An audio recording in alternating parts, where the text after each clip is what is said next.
Hello friends, Monica here. In this video, I'm going to show you what you need to know to determine if your mother is toxic. And be sure to stick around to the very end of this video because I'm going to show you some crucial information for you to start finding the resolution to the emotional wounds created by your mother and are still affecting you today. The fear of following generational cycles can breed crippling anxiety and stress that can ultimately lead to an emotional unavailability and unhealthy coping methods. My clients find the emotional freedom once they understand this. So this video is going to be highly impactful. So be sure you don't miss anything and stick around to the very end. If this is your first time here, I'm Monica Obando. Clinical hypnotherapy is known for helping women who are struggling to manage their emotions and need to successfully achieve emotional balance. If you are enjoying this video already or have been following for a while, do hit the like button right now. For the best anxiety and emotional balance advice, subscribe to my channel and hit the bell to be notified when I post a new video.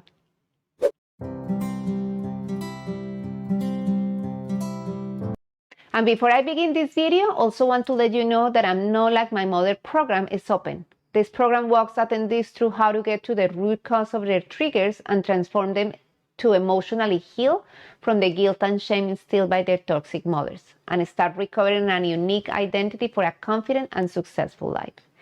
If you want to submit your application for the I'm Not Like My Mother program, be sure to stick until the end of this video for the announcement on how you can join the program. Today, I'll be talking about 8 signs your mother is toxic. Here are some interesting facts about mothers that you need to know. There are roughly 82.5 million mothers in the United States, more than 2 billion worldwide, and approximately 4.3 babies are born every second. The average mom will have changed approximately 7,300 diapers by the time her baby reaches age 2. The longest pregnancy ever recorded lasted 375 days, nearly 100 days longer than a normal pregnancy. The heaviest human baby was born to Signora Carmelina Fedele in Aversa, Italy, in September 1955. Her son weighed 22 pounds and 8 ounces. Typically, the first sound of a baby vocalizes the ma sound, so it makes sense that in almost every language, the word for mother begins with the letter M, or some iteration of the ma sound. The size of an animal baby is relative to its mother. Usually depends on how much care it needs. Bigger babies that can walk and fend for themselves, even minutes after birth, are called precocial, while smaller artificial babies depend on their mothers for food, protection, and warmth. The African black eagle will lay 2 eggs. After they hatch, their mother will just feed one of the chicks. The other chick usually is pecked to death by the other chick while the mother looks on. Eek. The youngest mother in recorded history is Lina Medina, a child herself. She was just 5 years and 7 months old when she gave birth to a 6.5 pounds baby boy by C-section in Peru in 1939. The fetal heart races faster when hearing its mother's voice versus a stranger's voice. A mother's voice also eases older children's stress just as much as a real-life hug. The sound of mom's voice lowers a child's stress hormones cortisol and raises their level of oxytocin, a hormone linked with love and bonding. Approximately 122 million calls are made on the second Sunday of May, and Mother's Day is the busiest day of the year for restaurants. So don't forget to give your mom a call, or better yet, take her out to celebrate. Does this mean that every mom out there is worthy of the tag true mother? This video will answer your questions and clarify your understanding of everything related to motherhood, traits of a good mother, as well as signs to take note of, particularly if your mother is toxic. Mothers who have these natural traits that makes them a complete package on so many levels. Naturally, mothers give care, warmth, protection, guidance, nourishment to their young ones. A good mother is trustworthy, making their children know that she will always be there for them. For a mother to be trustworthy, she has to be a good communicator, a visionary. She has to be honest, loving, and positive, patient, and determined. A good mother inspires love in her kids, and love should be her first nature. But if you grew up feeling unloved, controlled, or like your boundaries were not respected, then you may have grown up with a toxic mother. As an adult, you may struggle with anxiety, depression, unhealthy coping skills, and relationship problems. Here are more signs that you have or have had a toxic mother. She overreacts to differences of opinion.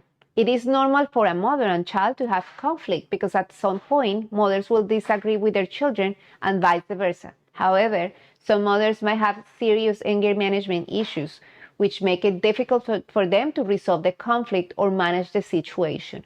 Toxic mothers do express their feelings of anger and displeasure in negative ways, like through name-calling and yelling in extreme cases. Some may resort to use force or violence to make their point clear. She makes excessive demands of you. A toxic mother places unusual and overwhelming demands on you. Some will expect you to drop everything for them and attend to their needs, even if you have a family of your own. They always feel entitled to your time, energy, and resources the older they get. If you dare say no, look for ways to guilt trip you. They make you feel you are becoming mean to them. She uses manipulation to get what she wants. This is like saying they relied on every form of emotional blackmail to get you to do something for them, and usually to meet their selfish needs.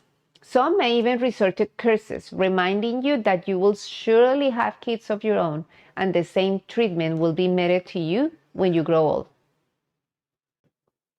She fails to respect your boundaries. Toxic mothers don't respect their children's boundaries. For example, you may have asked to respect your privacy, but then learn that she has been going through your stuff without your permission. She puts down your accomplishments. Toxic mothers have a way to make you feel inadequate, rather than encourage you and lift your spirits with praise and positive vibes. They resort to reminding you of your past failures, on how terrible you were, even if you have changed and become a better person. She hurts you with her words or actions. Your mothers may say or do things to you without considering how you will feel. Perhaps she does say them purposely because she enjoys seeing you look miserable. If this is an initial habit with your mother, then she's toxic.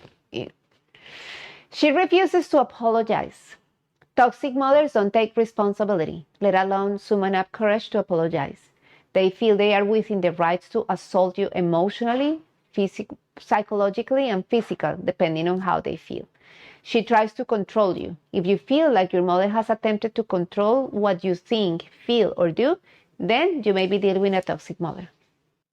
While the signs listed above are some of the common behaviors of toxic mothers, these behaviors can vary from family to family. The signs will differ from a mother with a narcissistic personality disorder, NPD, to a mom living with OCPD or one who has antisocial tendencies. The mental effects that you experience because of having a toxic mother will depend upon how your mother was toxic, how much time you spent with her, and whether you had other positive adult relationships in your life. The relationship between a mother and a child is precious and sacred. Unfortunately, for many, that relationship has been depleted by years of toxic behaviors, mistakes, and unrealistic expectations, or anything in between. New mothers or mothers to-be often become fearful that they have been conditioned to follow the same path, ultimately hurting their relationship with their own children. The good news is that these generational curses can be broken to make way for productive, fruitful, and flourishing relationships. I want you to actually watch a lot of my clients' stories and how they have changed after the program, taking a holistic approach to understand the different types of mothers, identifying how they were becoming like their mothers and their triggers associated with these emotions and behaviors, and how they found balance of the mind and body in the process to live a fulfilling life. If you want to learn how to free yourself from becoming like your mother and recover your true self, getting the success that all my clients have had, I want you to apply for my program in the link in the description. Didn't I tell you today's episode will be so educative and enlightening and fun? As usual. Well, thank you for watching. Don't forget to subscribe and get your friends to do the same if you really enjoyed this video. See you next time. Bye.